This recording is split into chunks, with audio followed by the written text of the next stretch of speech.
Grabe, parang lahat ng problema na group chat tapos ikaw yung topic. Ganun ba ang pakiramdam mo lately? Stay ka muna, baka ito ang solusyon para sa'yo. Katambay, aminin mo, minsan parang sabay-sabay lahat, no? Deadline sa work, utang na kailangang bayaran, family drama, traffic, tapos may sumisingit pang pila sa karinderya. At habang iniisip mo kung anong uunahin, parang gusto mo i-uninstall ang buhay saglit. Lord, pwede bang i-restart tong week? Lahat tayo dumadaan dyan. Yung tipong pagod ka kahit kagising mo lang. At minsan sa sobrang dami mong inaasikaso, nakakalimutan mo ng huminga. Pero alam mo katambay, ang totoo, hindi ka mahina. Hindi ka rin sablay. Tao ka lang na napapagod kasi masyado mong gustong kayanin lahat. Naalala mo si Moses? Siya yung tipong lahat ng tao sa kanya humihingi ng tulong. Na burnout siya kasi gusto niyang solusyonan lahat. Pero anong ginawa ni Lord?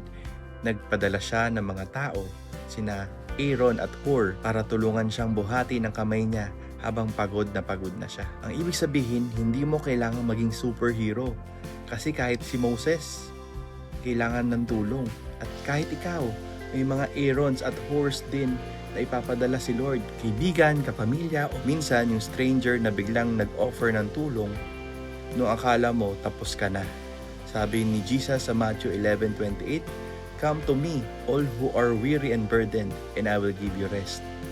Hindi niya sinabing, "Come to me, all you who are successful." Sabi niya, lahat ng pagod. So yes, qualified ka. Alam mo yung phone mo, kahit mahal at matibay, pag walang charge, mamamatay din. Ganon din tayo. Kahit productive ka, kahit goal-driven, pag hindi ka naka-charge kay Lord, mapapagod ka rin. Kaya minsan, ang pinaka-spiritual na pwede mong gawin ay hindi trabaho, kundi pahinga. Hindi mo kailangan maging online 24/7 sa problema.